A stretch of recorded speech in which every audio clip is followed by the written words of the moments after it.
Bapak Ibu, di dunia ini mengenal Indonesia ini negara yang paling kreatif. Sampai joget-joget pun kreatif. Itu penjajahan paling besar, Pak, dalam di negara kita nih, Pak. Coba bayangkan. Apa kata Nabi dalam hadisnya? Nabi kan sesuai. Apa kata Nabi? La tattabi'anna ummati sunana min qablikum shibran bi shibrin. Kata Nabi, kelak umatku akan mengikuti perbuatan-perbuatan gaya-gaya orang-orang dahulu. Sampaikan siapa mereka? Yahudi dan Nasrani. Jahiliyah, Yahudi, Nasrani. Sedikit demi sedikit. Satu kali orang luar bikin joget, 10 kali orang dalam bikin joget. Hanya karena inovasi, sensasi yang menjauhkan daripada penjajahan rasa malu. Sekarang tidak ada manusia punya rasa malu sekarang. Tidak malu lagi.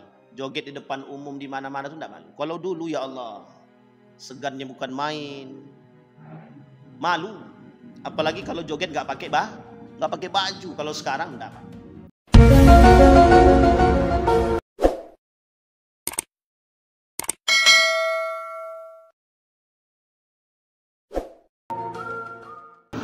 A'udzu billahi minasyaitonir rajim. Bismillahirrahmanirrahim. Assalamualaikum warahmatullahi wabarakatuh.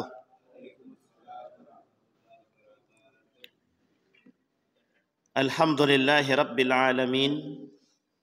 Alhamdulillahilladzi an'ama bi ni'matil iman wal islam bihima tatimmus salihat.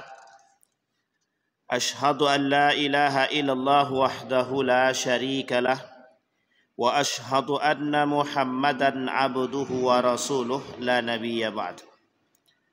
Allahumma salli wa sallim wa barik ala hadha an-nabiyyil karim.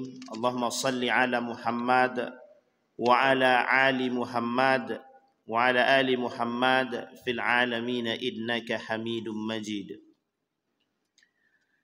Ya ayyuhan nasu ittaqu rabbakum alladhi khalaqakum min nafsin wahidah wa khalaqa minha zawjaha wa batha minhuma rijalan katsiran wa nisaa'a wattaqullaha alladhi tasaaluna bihi wal arham innallaha kana 'alaikum raqiba. Wa qala Allah ta'ala ya ayyuhalladzina amanu ittaqullaha wa qulu qawlan sadida yuslih lakum a'malakum wa yaghfir lakum dhunubakum wa may yuti'illaha wa rasulahu faqad faza fawzan 'azima. Puji syukur kehadirat Allah dengan mengucapkan alhamdulillahirabbil alamin, berselawat kepada Nabi dengan mengucapkan Allahumma salli ala Muhammad wa ala ali Muhammad fil alamin innaka Hamidum Majid. Bapak Ibu sekalian yang berbahagia, mudah-mudahan di subuh hari ini Allah meridhai setiap langkah kita. Allah berkahi, Allah sehatkan, Allah kuatkan kita semua. Allah jadikan kita orang-orang yang selalu bersyukur akan segala nikmat-Nya. Allah kemudian kelak menjadikan kita orang-orang yang husnul khatimah. Kemudian Bapak Ibu sekalian yang berbahagia, untuk orang tua kita yang telah mendahului kita, Allah tempatkan di tempat terbaik di sisinya, Allah terima amal ibadahnya, dan Allah kumpulkan bersama orang-orang yang saleh. Untuk orang tua kita yang masih hidup, Allah sehatkan, Allah kuatkan. Kemudian husnul khatimah dan istiqamah dalam kebaikan dan ketaatan kepada Allah. Amin ya rabbal alamin. Baik Bapak Ibu sekalian yang berbahagia, di dalam satu hadis baginda Nabi Muhammad sallallahu alaihi wasallam, kata Nabi, ya'ti 'alan nasi zamanun himmatuhum butunuhum wa syarafuhum mata'uhum wa qiblatuhum nisa'uhum wa dinuhum darahimuhum wa dananiruhum ulaika syarrul khaliq la khalaqa lahum 'indallah. Di dalam riwayat yang lain yang dibetulkan oleh atau disahahahu Albani, yang dibenarkan, yang disahihkan oleh Albani, diriwayatkan oleh Imam Ahmad ibn Hanbal, min asyratis sa'ah anna Nabi sallallahu alaihi wasallam qad akhbara anna al-qawi ya'kulu ad-dha'if. Fa innahu qad jaa fi hadits Aisyah qalat kaifa an-nasu ba'da dhalika aw 'inda dhalika lamma qala tastahlihim al-manaya wa tanfusu 'alaihim ummatahum qala dibbi ya'kulu shadaiduhu du'afa'ahu hatta taquma 'alaihim as-sa'ah. Apa kata Nabi? Kata Nabi di dalam hadis dia yang pertama,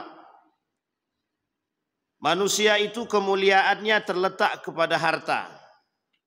Akan datang satu masa kepada mereka, himmatuhum, keinginan mereka, cita-cita mereka adalah perut mereka.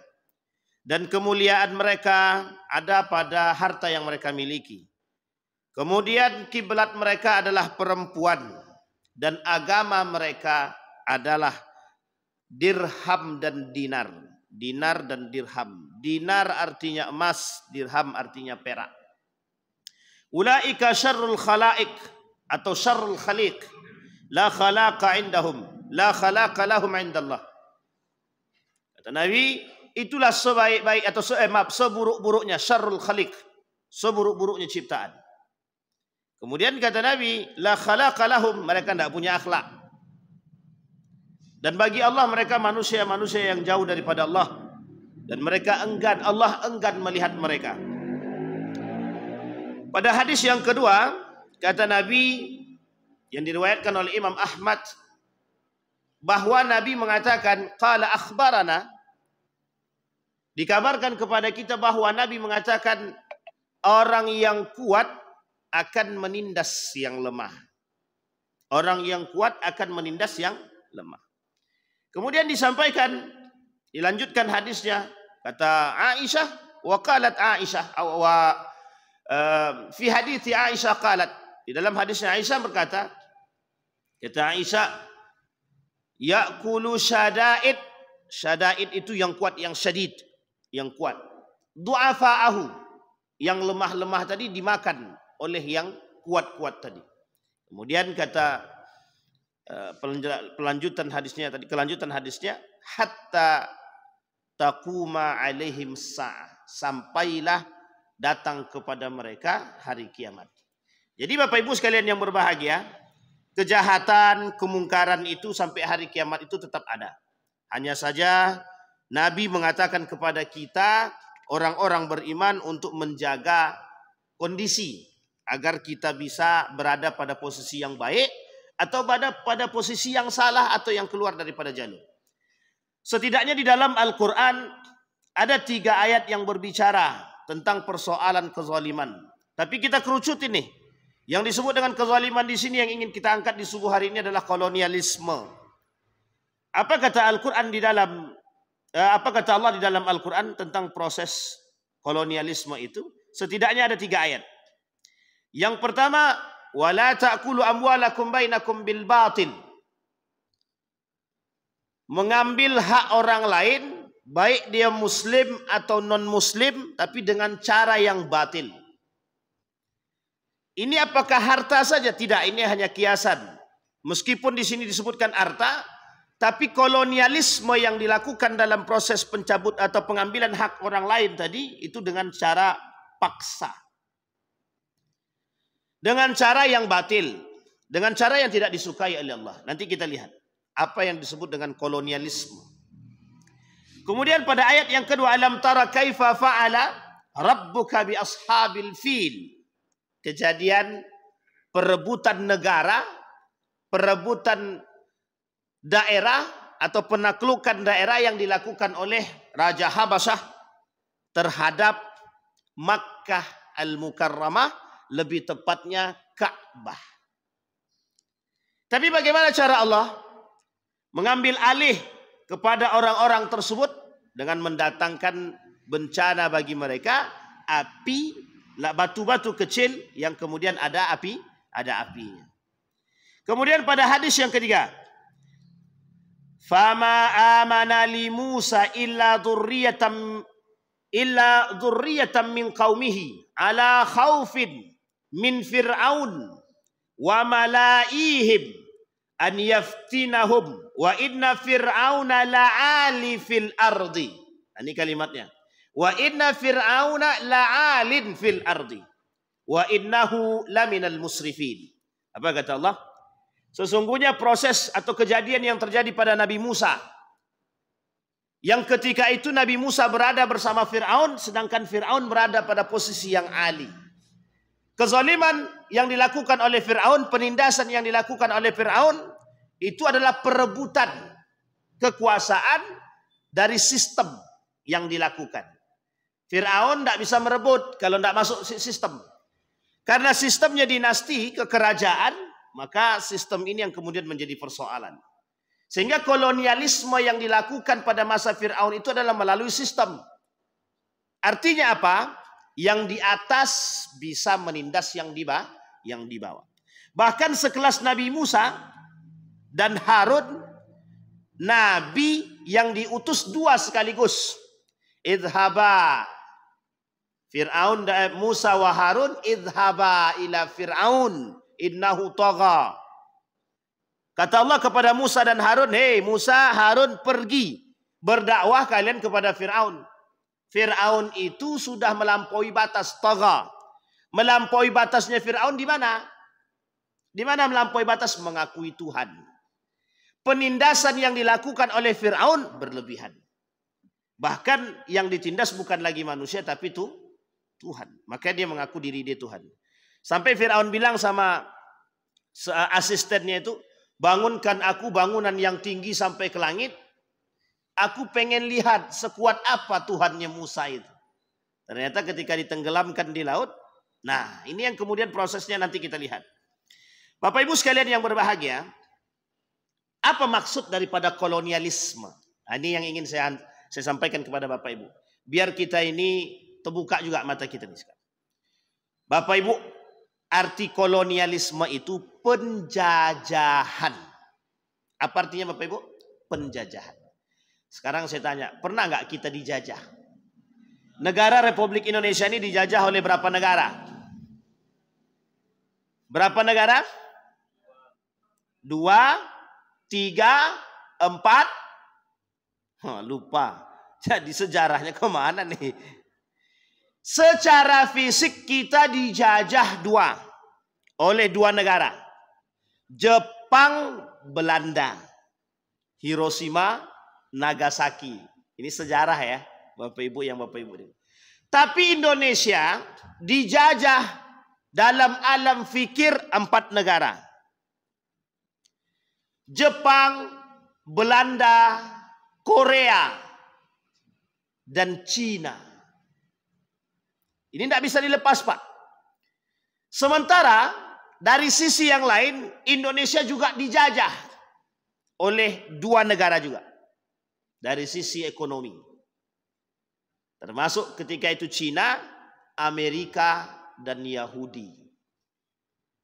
Dominasi negara-negara yang saya sebutkan tadi, yang berada di negara kita, itu nyata. Bukan hanya sekedar berita ataupun cerita. Tapi itu nyata. Kita ambil contoh. Dulu kita dijajah seperti apa? Kita ambillah penjajahan Belanda.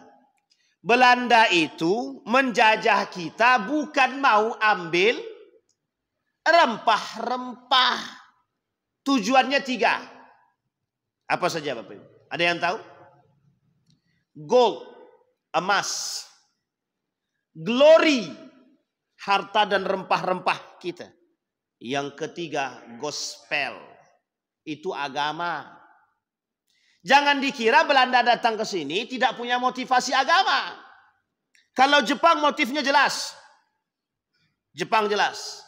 Maka setiap negara yang berada di bawah tekanan Jepang jelas. Apa motifnya? Karena ketika itu Jepang agamanya pun tidak jelas waktu itu. Sehingga kemudian Belanda, apa agama Belanda? Nasrani. Penjajahan yang dilakukan oleh Belanda itu dalam aspek Nasrani, menasranikan orang-orang Indonesia. Jadi secara penjajahan yang mereka lakukan itu selain daripada yang pertama adalah gold, emas. Jangan kira Amerika tidak mengambil emas kita. Cita-cita Amerika, penguasaan dan penindasan penjajahan melalui ekonomi sama. Tujuannya juga emas. Tapi ada tujuan yang kedua yang juga sama dengan tujuannya Belanda. Agama. Ekonomi hanya sebatas tempat atau bagian kecil daripada yang di belakang. Intinya cuma agama. Tapi sebelum ke agama, ambil dulu ekonominya. Kita lihat lagi. Penjajahan pada masa Belanda. Apa yang dilakukan kepada masyarakat Indonesia? Bukan hanya Indonesia saja kan? Negara-negara yang berada di bawah jajahan, Inggris, Belanda, Portugis, dan lain sebagainya. Kita ada namanya kerja paksa. Apa namanya, Bang? Rodi Romusa. Masih ingat ibu-ibu ya? Tanyakan kepada orang tua kita terdahulu. Nanti kita lihatkan karakter itu terjadi hari ini apa tidak. Bagaimana cara Belanda mengambil itu Bapak Ibu? Memaksa dan secara paksa dengan kekuatan dan kekuasaan. Betul ya? Diambilnya senjata, kau mau kerja enggak? Kalau enggak kerja tembak mati. Kalau tidak muncul resolusi jihad. Kalau bukan karena ini enggak akan muncul resolusi jihad. Fatwa jihad yang dikeluarkan oleh Kiai Haji Hashim Al-Asy'ari. Baik, Pak. Adian Husaini, Dr. Adian Husaini menuliskan dalam buku dia halaman 97 pada poin yang ke-15. Dalam judul bukunya mengenal Yahudi, Zionis dan Israel. Ini Bang Didik senang kali. Indonesia, Zionisme adalah kolonialisme paling jahat. Indonesia, Zionisme itu adalah kolonialisme paling jahat. Apa maksudnya itu, Bos? Maksudnya begini.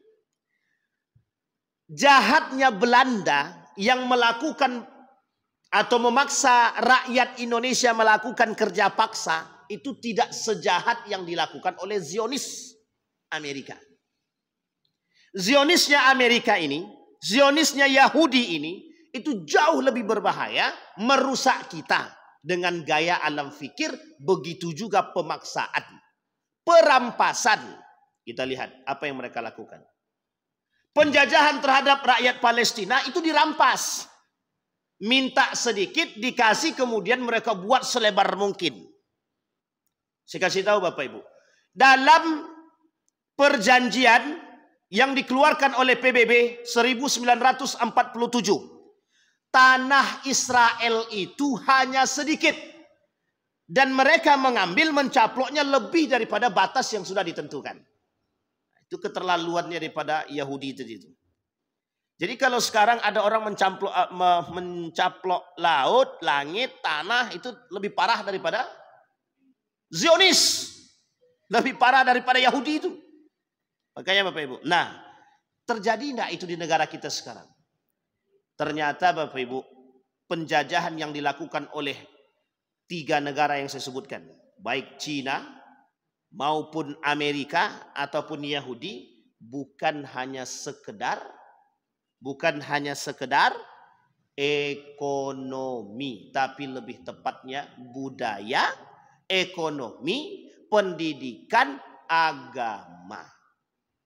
Kita ambil contoh. Nanti kalau Bapak Ibu ke Bali, di Bali, ini kasusnya udah lama sebenarnya. Nanti kalau Bapak Ibu ke Bali, di Bali itu nanti sudah banyak tukar mata uangnya itu bukan lagi dengan belanja itu bukan lagi dengan rupiah, tapi dengan mata uang Cina dan dolar. Jadi nampak kalau Bapak Ibu pengen lihat Amerika bersaing dengan Cina, pergi ke Bali. Dalam perang mata uangnya kelihatan di situ. Satu tempat menggunakan dolar, satu tempat menggunakan mata uang Cina. Pertanyaannya di mana mata uang Indonesia? Oh iya. Satu. Yang kedua, orang pribumi itu sudah dianggap sebelah mata. Mereka melakukan keonaran di mana-mana itu tanpa ada keadilan bagi rakyat pribumi. Begitu Pak. Yang mereka lakukan sedikit demi sedikit mengambil alih. Mereka tidak diberikan. Ketika mereka tidak diberikan izin, mereka bangun tempat-tempat wisata, kafe, tempat spa, tempat senam, dan lain sebagainya. Tapi mereka menggunakan bahasa-bahasa mereka dan tidak izin kepada pemerintah.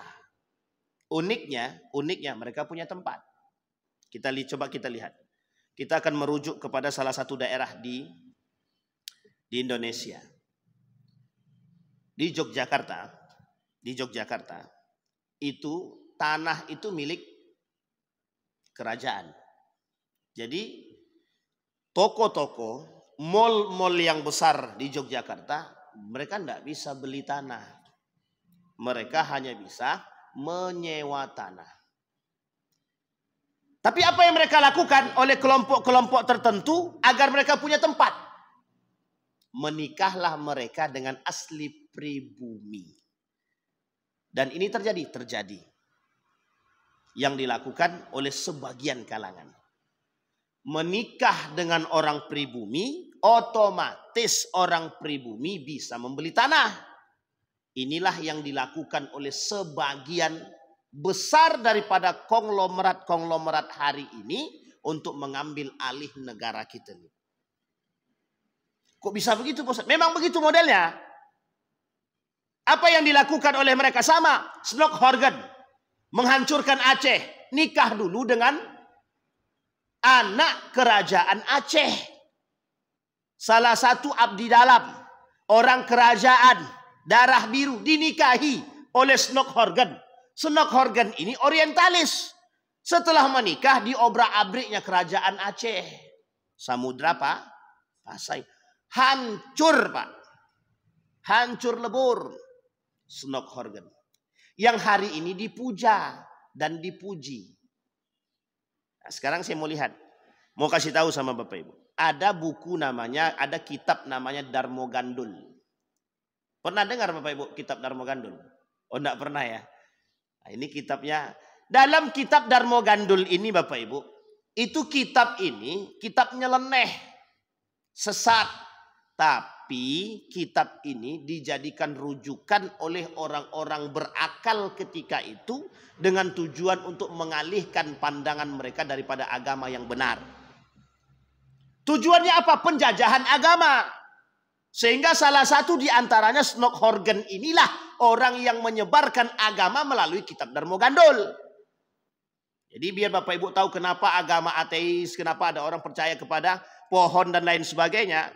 Kenapa tidak usah kita menyembah Islam dan lain sebagainya itu. Itu salah satu pengaruhnya adalah dari kitab itu yang tidak tahu asal muasalnya. Ini kami sampaikan waktu itu di Masjid Nurul Yakin. Ini poin penting, Pak. Jadi kita ini sekarang sedang dalam keadaan penjajahan. Tapi penjajahan perang itu dulu, Ustaz. Betul, sekarang dijajah juga dari berbagai macam aspek. Nah, ini yang mau kita bahas. Yang pertama kita dijajah dari segi ekonomi. Kita lihat dulu. Kita dijajah dari segi ekonomi. Sekarang Bapak Ibu lihat pemegang kekuasaan. Sekarang Bapak Ibu boleh lihat orang kaya di negara kita nih bermata seperti apa. Ini bukan rasis. Tapi Bapak Ibu buktikan. Orang kaya di negara kita ini orang mana? Khairul Tanjung itu nomor berapa? Orang Indonesia terkaya nomor berapa di Indonesia? Ada yang pada tahun 2017 itu masuk pada tahun 2018-19 masuk pada nomor urutan yang kelima. Pertanyaannya yang empatnya siapa? Paham sampai di sini Bapak Ibu? Bapak Ibu tahu yang punya rokok Sampurna? Bapak Ibu pernah tanya sama mereka, anak-anaknya merokok apa tidak? Enggak merokok, Pak. Jarum di Jawa. Tanyalah. Saya punya kawan yang kerja di situ. Jarum itu yang punya jarum saja, anaknya tidak pernah merokok. Para penguasa-penguasa ini tadi, elit-elit tadi. Dan yang punya bukan kita. Coba bayangkan, mereka yang punya, mereka yang memproduksi, mereka tidak menghisap, Siapa konsumennya? Kita. Bahkan pendapatan besar dari situ. Bahkan uniknya lagi penjajahan secara tidak kita sadari untuk menyebarkan rokok-rokok ini keliling dari rumah ke rumah melalui marketing-marketing tadi menggunakan perempuan-perempuan yang berpakaian seksi. Dan itu daya tarik. Itu yang pertama. Yang kedua, ketika Amerika membangun sistem ekonomi melalui perbankan, salah satu cara Amerika menarik emas di negara Republik Indonesia. Cara mereka mengambil emas kita. Dulu rupiah kita ini backupnya emas 1995. Kalau masih dapat itu koinnya masih ada, simpanlah. Masih ada bumbu-bumbu emasnya. Masih ada Pak bumbu-bumbu emasnya. Dibuatlah cincin oleh orang tua zaman dulu kan. Bang Didi termasuk? Termasuk tidak punya maksudnya kan. Tapi setelah itu Bapak Ibu tidak berubah dari emas jadi perak. Sekarang Bapak Ibu cek lagi. Peraknya masih banyak nggak? Udah ndak ada. Berubahlah mata uang kita hari ini menggunakan timah. Timah pun sekarang sudah mulai berkurang. Tidak lagi jadi mata uang. Ibu lihat duit kita yang tadinya berat. Agak berubah jadi semi berat. Sekarang uang koin itu seringan-ringannya. Seringan-ringannya uang koin. Bayangkan. Karena tidak ada lagi backupan Pak. Pertanyaannya adalah bagaimana cara mereka mengambil emas kita ini Pak Ustadz. Yang tidak di backup lagi. Banyak cara. Satu. Melalui sumber daya alam. Sumber daya alam. Di mana tempat-tempat emas yang ada di Indonesia. Pertanyaannya banyak apa sedikit? Tahun 2000. Saya keluar dari pondok itu 2008. Di tahun 2007-2008 kami pernah main di salah satu pulau di Jawa Timur. Lebih tepatnya di Banyuwangi. Setelah kami main di pulau tersebut baliklah kami. Di tahun selanjutnya 2009 dan 2010 ditemukan di pulau tersebut sumber emas. Langsung dijaga. Dijaga oleh TNI. Langsung dijaga. Setelah itu menjadi satu fenomena kerusakan. Apa yang terjadi? Perebutan. Perebutan tempat. Itu pulau Pak, pulau. Yang ditemukan di pulau tersebut emas. Semenjak diketahui ditemukan emas tersebut, langsung diambil alih. Ini poin penting. Sehingga negara-negara yang melihat itu, yang ingin menguasai itu, berusaha bekerja sama dengan menawarkan tawaran-tawaran yang besar. Itulah yang terjadi di tempat yang ada di Papua. Begitulah banyaknya emas kita nih, tapi kita tak merasakan emas itu. Berapa harga emas sekarang ibu-ibu? Yang tahu ibu-ibu nih. Berapa dia kemarin? Itu 22 gram. Apa 24 karat? 24 karat. 1 gramnya. 1 emasnya. 4.500.000. La ilaha illallah. Abang punya emas? 4.800.000. Ah, dan naik pula 48. Nah, coba bayangkan. Tapi pertanyaannya, kita yang di negara kita, tapi kita tak merasakan. Tak merasakan sama sekali, Pak. Makanya Bapak Ibu, kok bisa kita punya kekayaan tapi kita tidak merasakan? Kenapa Saudi itu negaranya kaya? Kenapa Qatar itu kaya? Kenapa Oman itu kaya? Oman itu Bapak Ibu 40.000. 1 rialnya dia 40.000 kita. 1 rial itu, 1 rial, 40.000 kita. Itu tertinggi Pak. Termahal. Qatar, Oman, Dubai, lebih tinggi Qatar. 40.000 1 rial. Coba bayangkan tuh. Itu kalau 5 rial berapa bang? 4 kali 5, 200.000. Makan berapa hari? Kalau bahasa kasar kita hari ini. Tapi penjajahan yang mereka lakukan, diambil, dibuat kontrak bertahun-tahun. Kita tidak merasakan. Satu ketika ada seorang profesor curhat. Sebenarnya bukan curhat, beliau cerita sama saya. Wan, ternyata ya, aku dapat beasiswa ini, itu sebenarnya hanya bagian kecil dari apa yang mereka ambil dari negara kita. Saya bilang sama beliau, Prof, kok baru nyadar? Kok baru sadar? Yang mereka bangga-banggakan mendapat beasiswa ternyata hasil alam bumi kita sendiri dan hanya bagian kecil daripada apa yang mereka dapatkan. Saya bilang sama beliau, kok baru sadar?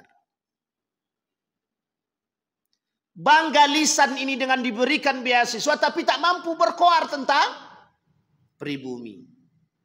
Itu yang pertama. Yang kedua, cara mereka merusak kita. Ini terjadi, Pak. Cara mereka merusak kita hari ini dan ada kaitannya dengan agama. Ada. Ketika mereka berhasil menjauhkan nilai agama dari ekonomi, perhatikan baik-baik. Bagaimana orang Indonesia tidak merasa cinta terhadap produk dalam negeri. Boleh Bapak Ibu cek sepatu-sepatu Bapak Ibu, sendal-sendal Bapak Ibu, baju-baju Bapak Ibu. Perhatikan mana yang asli produk Indonesia. Cari mana yang asli produk Indonesia.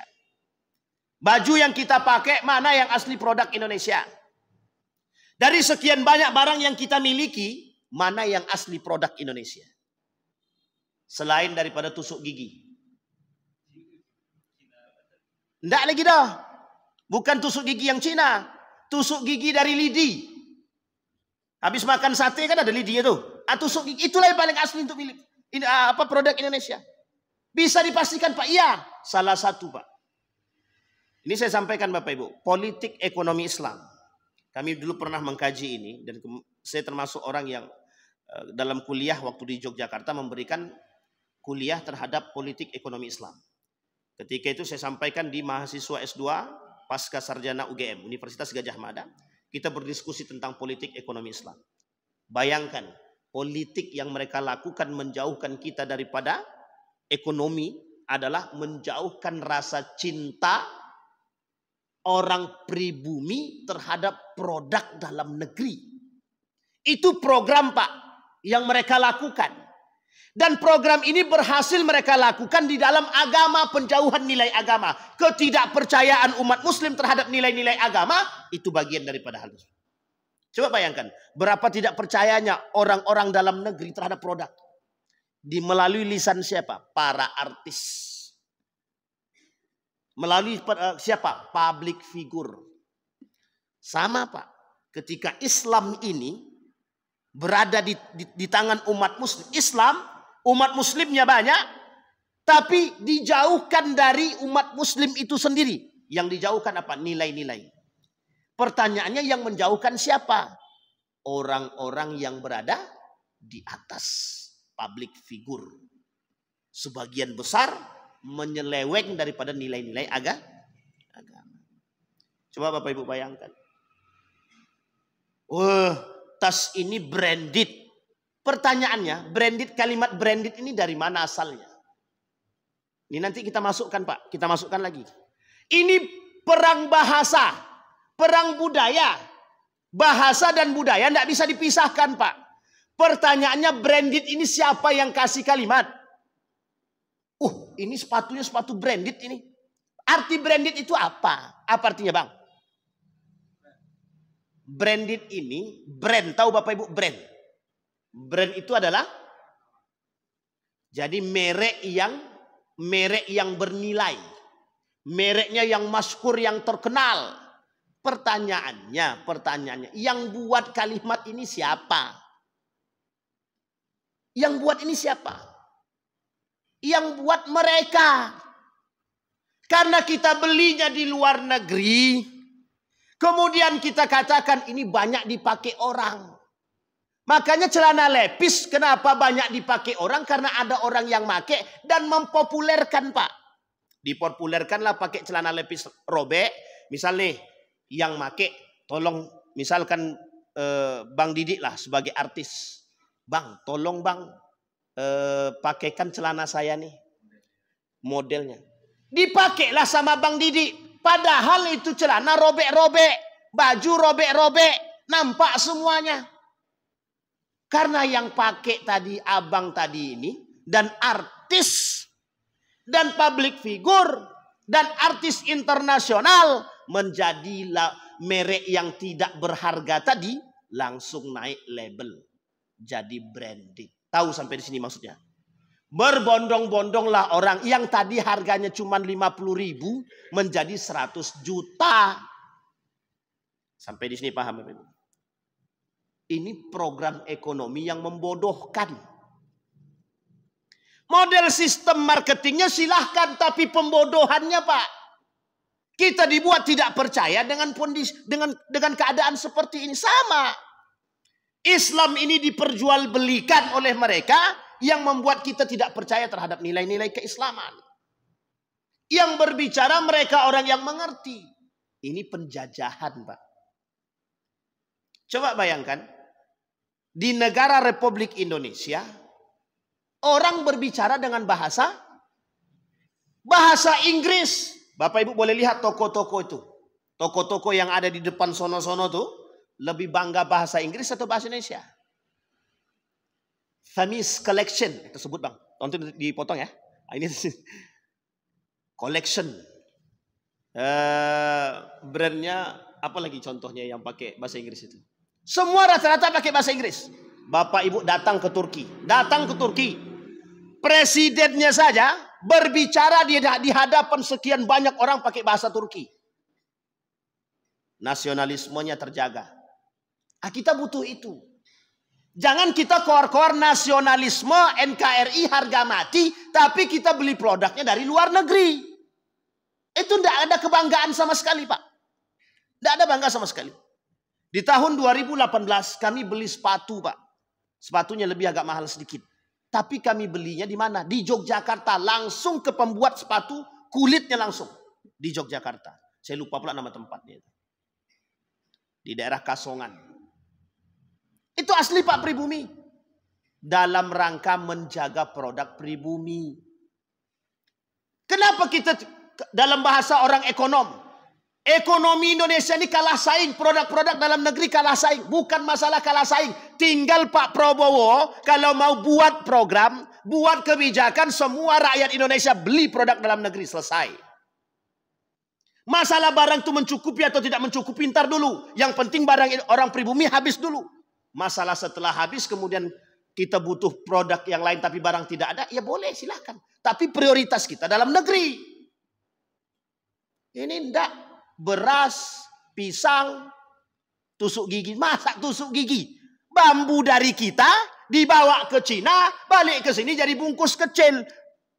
Jadi tusuk. Malah Pak, kami beli pisang. Beli pisang bagus. Padahal sudah pakai pengawet kan itu. Sudah pakai pengawet. Rupanya dari Thailand. Pertanyaannya memang sudah tidak ada lagi pabrik pisang di Indonesia ini. Dengan alasan lah. Sekian banyak alasan. Terserah Bapak Ibu apapun itu alasannya. Jadi kalau kita tidak mau dijajah secara ekonomi. Ya kita sebenarnya yang harus memprioritaskan. Makanya saya katakan sama Bapak Ibu sekalian yang berbahagia. Ini poin penting banget Bapak Ibu. Bapak Ibu kan lebih bangga kalau belanja di mall daripada di pedagang kaki lima. Bapak Ibu lebih bangga belanja di Indomaret, Alfamart daripada belanja di pedagang kaki lima. Pertanyaannya, pedagang kaki lima itu jualan untuk kehidupan. Orang yang jualan Indomaret itu Pak, itu ekspansi. Mereka berjualan untuk lebih maju. Bukan untuk mencari kehidupan sesuap nasi, bukan. Bapak Ibu perhatikan yang di pinggir jalan itu. Mereka jualan paling yang mereka inginkan besok saya bisa makan apa tidak. Itu mereka jualan. Boleh kita saksikan. Tapi pertanyaannya, orang yang jual pisang dengan label mereknya tadi, yang datang dari made in Thailand tadi, itu pertanyaannya untuk mencari makan sesuap nasi atau bukan? Bukan. Itu yang kemudian kita, makanya Bapak Ibu sekalian yang berbahagia, bukan persoalan masyarakat Indonesia ini tidak kreatif. Bapak Ibu, di dunia Dunia ini mengenal Indonesia ini negara yang paling kreatif. Sampai joget-joget pun kreatif. Itu penjajahan paling besar, Pak. Dalam di negara kita nih, Pak. Coba bayangkan. Apa kata Nabi dalam hadisnya? Nabi kan sesuai. Apa kata Nabi? La tattabi'anna ummati sunana min qablikum shibran bi shibrin. Kata Nabi, kelak umatku akan mengikuti perbuatan-perbuatan gaya-gaya orang-orang dahulu. Sampaikan siapa mereka? Yahudi dan Nasrani. Jahiliyah, Yahudi, Nasrani. Sedikit demi sedikit. Satu kali orang luar bikin joget, 10 kali orang dalam bikin joget. Hanya karena inovasi, sensasi yang menjauhkan daripada penjajahan rasa malu.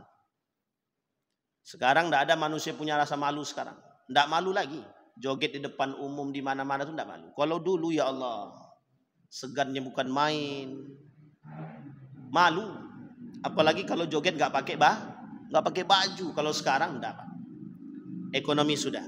Sekarang kita lihat pendidikan, penjajahan pendidikan. Saya sampaikan sedikit poin Bapak Ibu. Ketika penjajahan pendidikan, perhatikan. Tolak ukur kapasitas daripada perguruan tinggi dan sekolah sekarang itu adalah matematika, bahasa Indonesia, bahasa Inggris. Ya. Kalau bahasa Indonesia oke. Bahasa Inggris, matematika. Sekarang pertanyaannya di mana agamanya? Di mana agamanya? Yang tidak menjadi tolak ukur bagusnya satu sekolah. Yang menjadi tolak ukur anaknya cerdas, bahasa Indonesianya bagus, bahasa Inggrisnya bagus, matematikanya bagus.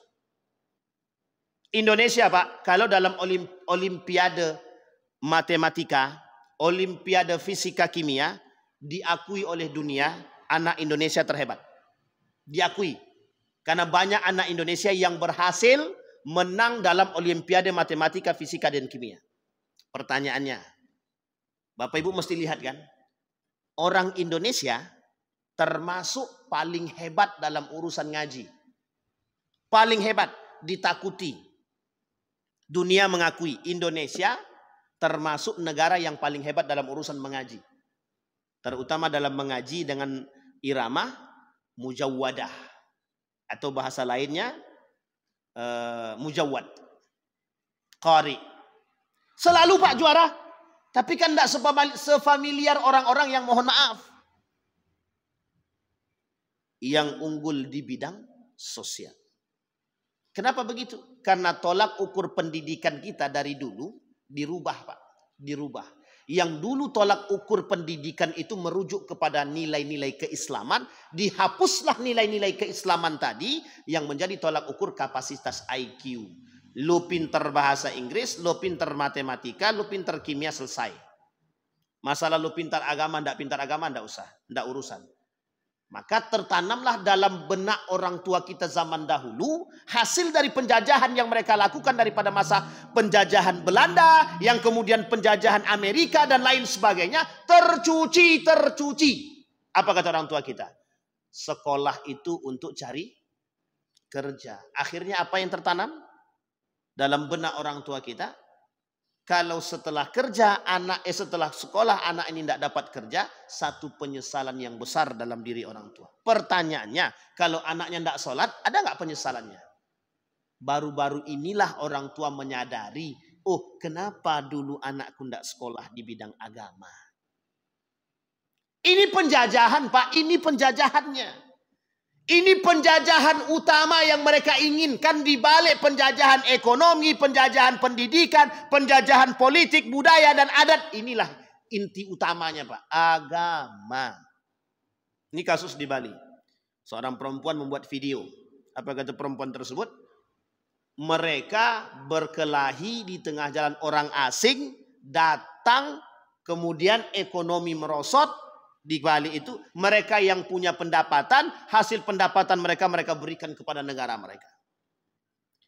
Duit yang mereka gunakan dalam transaksi menggunakan mata uang mereka, tidak lagi mata uang kami, kata perempuan tersebut dalam videonya. Nah, nanti bisa di-share langsung aja Pak Azwar nih. Di-share aja kemana-mana video tersebut. Biar sadar Pak, biar tahu kita.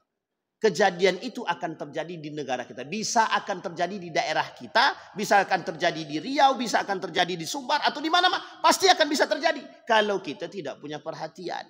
Dan kita tidak punya kebijakan melalui para pemangku kebijakan. Jangankan persoalan itu.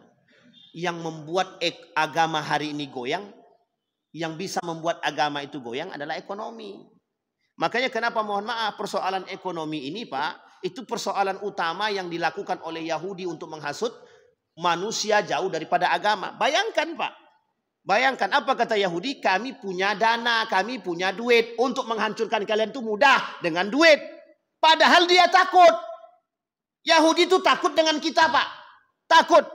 Takut dengan kita yang memegang nilai-nilai agama. Tapi karena dia punya banyak duit, dia bayar orang-orang kita melalui duit mereka. Sehingga orang-orang yang tadi, yang dibayar oleh mereka Yahudi ini, berhasil merusak umat muslim itu sendiri. Secara perlahan sedikit demi sedikit. Penjajahan. Ini yang disebutkan.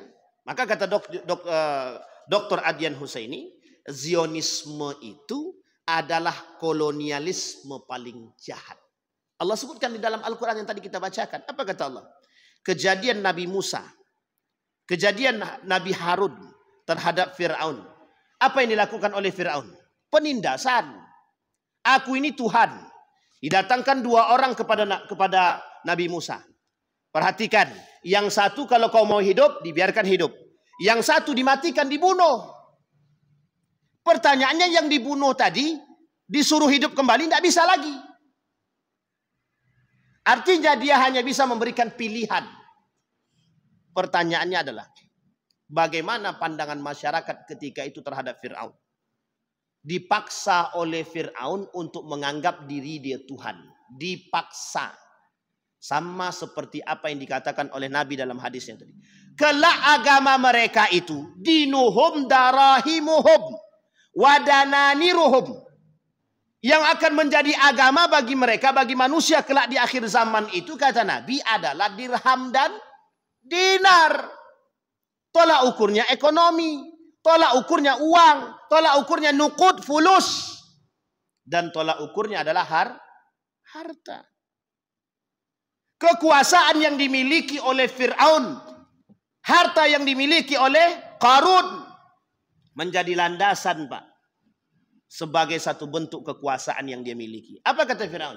Memiskinkan orang itu mudah Pak. Ambil hartanya, rampas hartanya. Ini kan ilustrasi kasar. Ambil hartanya, rampas hartanya. Maka miskin dia. Sama dengan sekarang begitu. Kalau ada orang yang merampas harta kita berarti memiskinkan secara paksa. Itu yang dikecam oleh agama. Allah sebutkan wala ta'kulu amwalakum bainakum bil batil. Kejadian ini Bapak Ibu sering terjadi. Orang hari ini lebih bangga belajar bahasa Inggris ketimbang bahasa Arab. Bahasa Arab, bahasa Al-Quran, bahasa Inggris, tidak tahu bahasa mana. Tapi lebih bangga mana? Kami kalau pandai bahasa Inggris Ustadz, kami bisa kerja ke luar negeri. Cita-citanya bekerja di luar negeri. Untuk penghasilan yang begitulah cara penjajahan sistem ekonomi yang mereka lakukan. Baik, yang pertama penjajahan ekonomi sudah. Yang kedua penjajahan pendidikan. Kita lihat lagi Bapak Ibu. Kurikulum kita, dulu Bapak Ibu, Malaysia, Jepang, itu datang ke Indonesia. Ngapain? Melihat kurikulum kita. Sekarang balik. Kita yang ke sana untuk studi banding kurikulum. Makanya tiap tahun berubah. Tiap siapa yang berkuasa berubah kurikulum itu. Tidak tahu kapan eksisnya kurikulum kita itu Pak. Kenapa begitu? Setiap para penguasa ingin merubah kurikulum. Iya Ustaz ada anggarannya. Itu pandai-pandailah. Sampai di sini paham. Maka kurikulum berubah Pak. Ada salah satu pesantren di Indonesia ini. Kurikulumnya dari dulu sampai sekarang tidak berubah. Dan tidak mau di bawah pemerintah. Pondok Pesantren Darussalam Gontor. Dari dulu sampai hari ini, 1926 sampai hari ini, kurikulumnya cuma satu. Tidak ada duanya, Pak. Satu. Oh, ijazahnya tidak mau diakui pemerintah. Tidak ada masalah. Orang-orang, mohon maaf Pak, ini saya cerita saja sedikit. Mencari alamat saja, mencari alamat. Dulu termasuk saya pribadi. Mencari alamat pondok itu saja, susahnya bukan main. Karena tidak ada tanda panahnya, tidak ada. Promosinya tidak ada. Taunya hanya dari lisan ke lisan. Sampai di Ponorogo sesat pula lagi. Karena tidak punya tanda, Pak. Baru-baru inilah kemudian diberikan tanda. Ini loh alamat masuknya, tandanya. Nanti sampai jalan-jalan nanti ada tanda ke Pondok Gontor. So, cuma itu Pak. Zaman saya dulu malah tidak ada. Cari sendiri, datang sendiri. Mau belajar kalian datang, tak mau berhenti. Begitu modelnya Pak.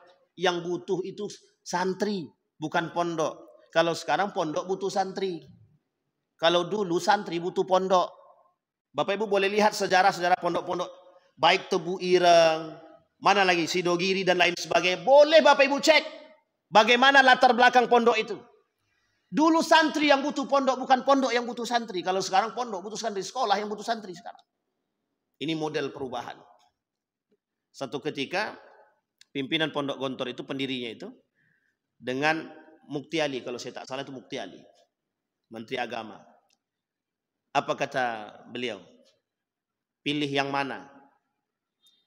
Intelektual yang agama, yang mengerti agama, atau agama yang agamawan, atau ulama yang mengerti, ulama yang intelektual, atau intelektual yang mengerti agama. Pilih mana Bapak Ibu?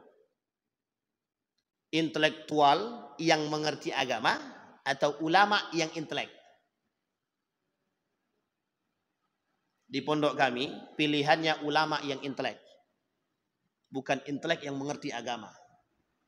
Tahu alasannya Bapak Ibu? Ternyata betul perkataan beliau itu. Kalau intelek yang mengerti agama itu berbahaya. Agama jadi mainan. Sedangkan ulama yang mengerti, yang intelek saja bisa mempermainkan agama, apalagi yang intelek yang mengerti agama. Karena dasar utamanya apa? Inteleknya, bukan agamanya. Maka dasar utama itu adalah agama. Maka wajar Bapak Ibu ketika ada yang mengatakan musuh agama, musuh negara itu adalah agama. Siapa yang ngomong itu? Ada yang tahu namanya? Siapa Bapak Ibu yang pernah bicara musuhnya negara itu adalah agama?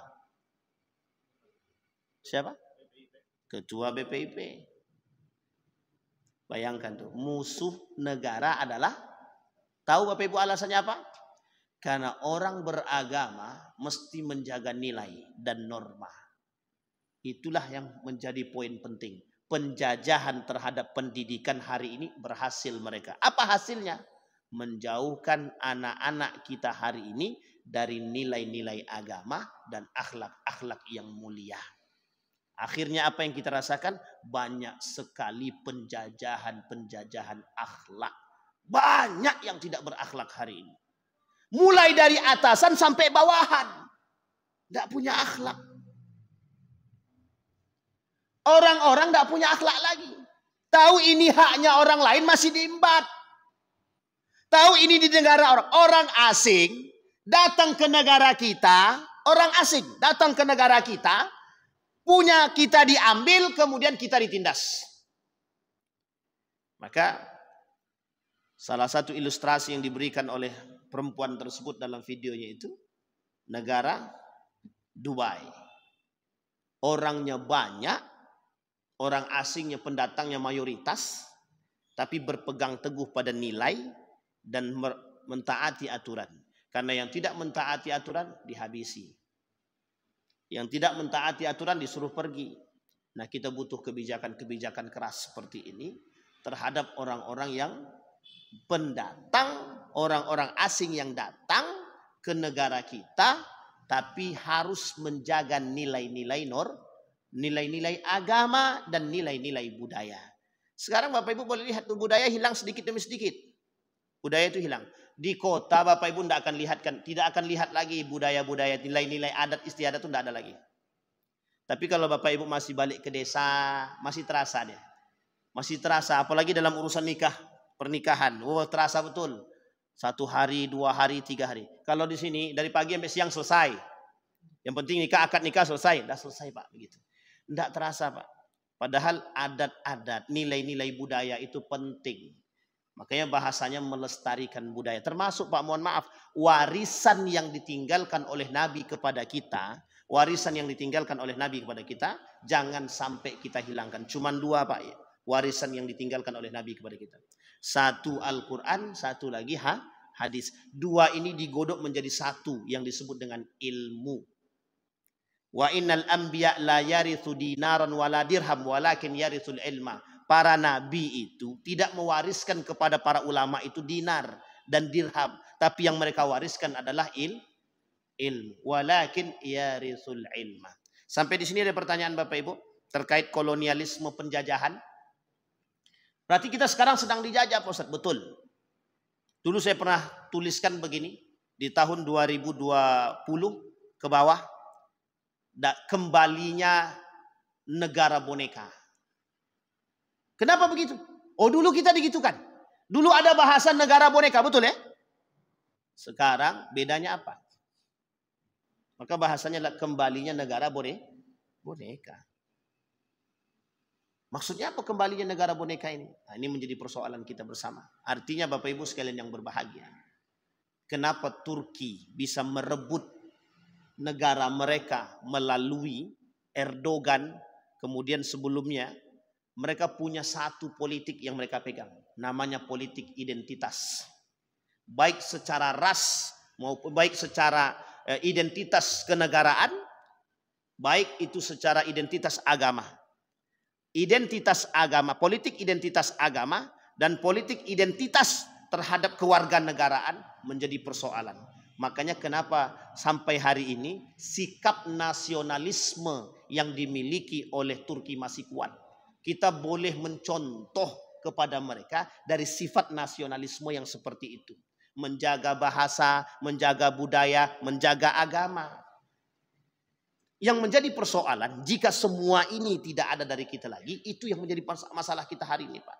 Maka kita tidak bisa mewariskan apapun kepada anak-anak, baik secara adat, budaya, dan lain sebagainya. Nah Bapak Ibu sekalian yang berbahagia, semua ini yang kita sampaikan, itu hanya gambaran kecil dari apa yang terjadi, fenomena-fenomena yang terjadi di akhir-akhir. Akhir-akhir ini sering kita temukan, tapi tujuan kita menyampaikan agar kita semua sebagai orang-orang pribumi sadar. Kita tidak membedakan kulitnya, tidak. Kita tidak membedakan siapa dia, bukan. Kalau mereka berakhlak, mereka menjaga beragama, itu baik. Tapi kalau mereka justru lebih kuat daripada kita dan menindas kita, inilah yang disebut dengan kolonialisasi. Kembalinya sistem kolonialisasi, penjajahan. Apa dampak daripada penjajahan? Penjarahan. Jarah tahu penjarahan? Perampasan, perampokan, pengambil paksaan. Inilah yang terjadi hari ini. Maka Bapak Ibu sekalian yang berbahagia, buka mata kita, didik anak-anak kita. Kita butuh program-program pendidikan yang baik yang mengembalikan, kalau bahasa gaulnya reorientasi kan begitu. Atau bahasa bagus mengembalikan nilai-nilai agama, mengembalikan akhlak-akhlak kepada anak-anak kita. Yang punya peran siapa? Kita semua. Kalau Bapak Ibu lihat ada sekolah yang tidak beradab, tidak berakhlak, datangi sekolah itu rame-rame. Bawa lurahnya, bawa camatnya, bawa wali kotanya sekali. Sampaikan. Ini sekolah mendidik yang nggak benar. Kan enak. Langsung diperbaiki. Artinya apa? Kalau ada penguasa yang patuh kepada agama, takut akan agama, takut akan Allah, tahu dia poin penting daripada peradaban, akhlak dan lain sebagainya, maka mudah bagi kita memperbaiki yang rusak. Sampai di sini bisa dipahami Bapak Ibu? Ada pertanyaan Bapak Ibu? Aman? Ibu-ibu aman? Serius Bu, aman Bu? Pak De aman Pak De? Kalau sudah aman kan enak, Wak. Nah, jadi tidak ada lagi alasan kita untuk tidak mengembangkan nilai-nilai keagamaan kita, norma-norma budaya yang sesuai dengan, kalau bahasanya adat bersanding syarak, syarak bersanding kitabullah. Waktu kami berjalan ke Bukit Tinggi tertulis besar adat bersanding syarak, syarak bersanding kita. Pertanyaannya adalah, apakah adat kita sudah bersanding dengan pada syarak? Apakah syarak kita sudah bersanding kepada kitabullah? Pertanyaan yang paling besar lagi, apakah kita sudah kembali kepada kitabullah? Itu pertanyaan kita. Apakah kita sudah kembali kepada kitabullah? Hasil daripada penjajahan mereka satu, menjauhkan kita dari kitabullah. Kita berdoa kepada Allah, mudah-mudahan apa yang kita sampaikan bisa menjadi perhatian besar bagi kita semua, dan apa yang kita sampaikan bisa menjadi pedoman bagi kita. Apa yang kita sampaikan bisa membuka mata kita untuk bisa lebih baik, sehingga kita bisa menciptakan peradaban-peradaban yang lebih baik.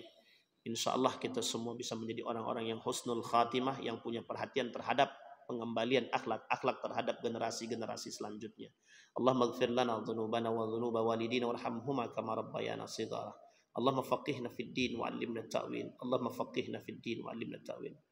Allahumma a'idna ala dzikrika wa syukrika wa husna ibadatik. Allahumma ighfir lana dhunubana wa dhunuba walidina warhamhuma kama rabbayana shighara. Allahumma ighfir lahum warhamhum wa'afihim wa'fu anhum wa akrim nuzulahum wa wasi' madkhalahum waj'alil jannata mathwahum. Allahumma ansur man nasara ad-din wa akhdhul man khadhal muslimin. Allahumma arinal haqqa haqqan warzuqna ittiba'ah wa arinal batila batilan warzuqna ijtinabah.